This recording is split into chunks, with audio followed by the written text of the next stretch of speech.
Students, in this lecture, we'll start again with Module 1, which will be a revision for you. So, Module 1 will go first for Introduction to Control Systems. Okay, first we'll see what is a system.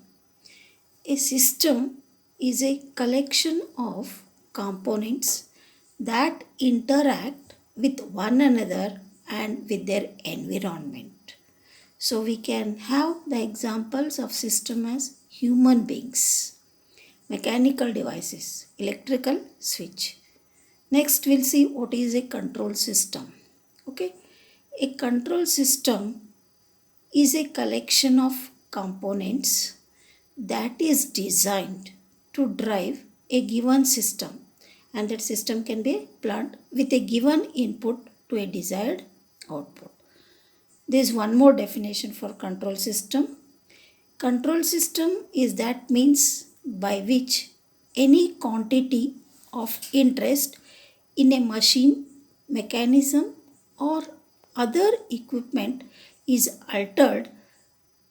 maintained or altered in accordance with a desired manner. So this is an example of a control system. You can see the input is the input voltage. The control aspect is voltage variation device, and the electric motor, which will be considered as a plant, and the speed is the output. Okay. Next, we'll go for classification of control systems. Open loop, closed loop. Open loop and closed loop is considered as a general classification. So, open loop, closed loop, dynamic, static, linear, non-linear, time variant, time invariant, continuous, discrete time, stochastic, deterministic. We have to study these all, okay? Next, we'll see for classification of systems.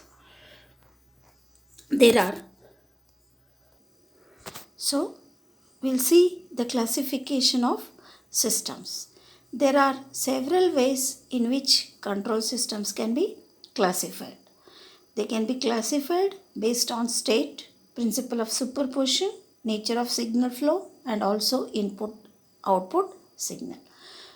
Based on classification of state, the control systems are classified based on state as static system, dynamic system. What is static system means? Steady state values are reached instantaneously and remain for a long time on application of input. The example of this is purely resistive circuit. Dynamic system is one which exhibit transients when subjected to input signal because of certain energy storage elements. The example is RLC circuit. Next, based on principle of superposition, linear system. A linear system is one which satisfies the principle of superposition and principle of homogeneity. The output and input relationship can be represented on xy plane by straight line in case of a linear system. Then, for linear systems, the response to several forcing functions can be calculated by considering one forcing function at a time and adding the results. System is said to be linear if it satisfies following properties.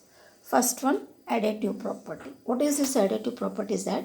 That is for any x and y belonging to the domain of the function f, we have f of x plus y is equal to f of x plus f of y. To homogeneous property. For any x belonging to the domain of function f and for any scalar constant alpha, we have f of alpha comma x is equal to alpha into f of x. These two properties together will constitute superposition theorem. Okay, non-linear system. A system which does not satisfy the property of superposition is non-linear system. The function f of x is equal to x square is non-linear as x1 plus x2 whole square is not equal to x1 square plus x2 square, and alpha x whole square is equal to alpha x square. Next we'll see classified in terms of nature of system as continuous, discrete. Continuous means a system in which all the variables are continuous with respect to time are called continuous time system. Discrete, a system in which few variables in a system are discrete with respect to time, they are termed as discrete time systems. Then, based on number of input-output signals, we can classify control system as SISO, single input, single output system. Means system will have only one input, only one output. MIMO, multiple input, multiple output systems. Then, depending upon parameters and the equations which describe the functioning of a system, systems may be classified as distributed and lumped parameter system. Distributed parameter systems are described by simple differential equations. Lumped parameter systems make use of partial differential equation. Random and non-random system. Random is also known as stochastic systems. Describing functions is based upon inputs whose characteristics are defined only in statistical terms. Non-random or deterministic systems, if the input signal is deterministic or the parameter of the system can be described precisely all throughout, then they are deterministic systems. Next, continuous system. A system in which all the variables are continuous with respect to time, they are called continuous time system. Discrete, we can say even discontinuous. A system in which few variables in a system are discrete with respect to time, they are termed as discrete time system. Linear and non-linear, as we already studied that in the previous classification. Time varying and time invariant system. Time varying means if one or more parameters of a system vary with time, then they are time varying systems. Time invariant system is system parameters are constant with respect to time. Next we'll go for the general classification. General classification. Open loop and closed loop system. Open loop system means any physical system which does not automatically correct for variation in its output is called as a open loop system. Now we'll study the open loop control system.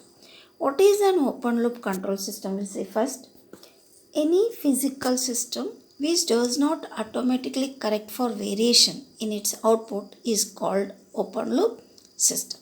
So we'll take the example of a general open loop system, and the diagram for that is been shown here. You can see the reference input, the controller input, plant dynamical system output. There is a disturbance as a input to the plant. Okay, the example of this is electronic fan switch. The reference input. What is the reference input in this electronic fan switch is switch on the fan. That is, press the switch and 230 volt is applied. So the reference input is the 230 volt signal. Okay. Next, controller. The electronic voltage controller, that is, turn the knob to the desired position. To what position we want, we'll turn the knob in electronic fan switch. The effect is to reduce or change the voltage to the appropriate value. So we may have approximately 230 volts equal to full speed and 115 volts half speed and so on. Then once the speed is set, There is nothing else that needs to be done. Then, okay, this is we can say about the open loop system. So,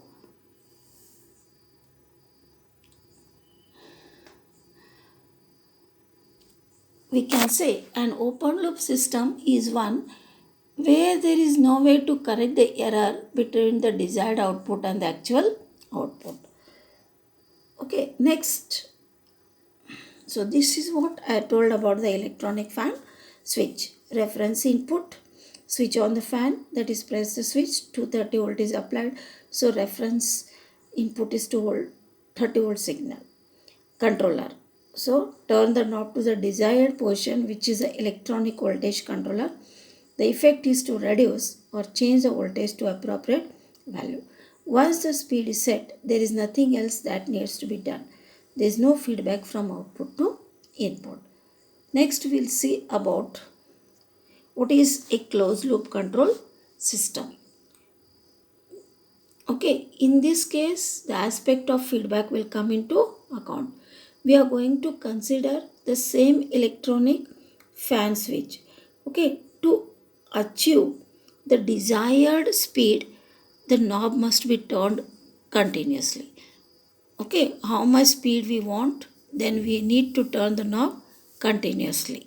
That is, so closed. This is a figure that is illustrating the general closed loop system. You can see reference input, feedback signal, there is a measurement device, then there is a plant dynamical system controller. So reference input and feedback signal, the output of this summer are given to controller. Control input will control the plant disturbance. Then the output is measured and it is given to a measurement device. Disturbance is added as input. There is a feedback signal. So we are going to consider the same electronic fan switch. Okay.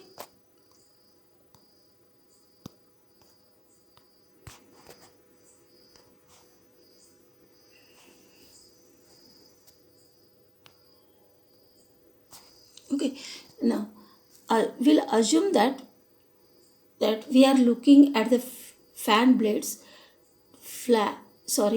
assume that we are looking at the fan blades to make sure that the speed is right. Then if that speed isn't right, then we turn the knob continuously till the desired speed is achieved. So you can see this is a block diagram that is showing the general closed loop system, but it may not be an exact representation of this, but it conveys the idea in a broad sense. Next we'll see comparison between closed loop system and open loop control system. Feedback action is present in case of closed loop system, whereas it is absent in open loop systems. Closed loop systems are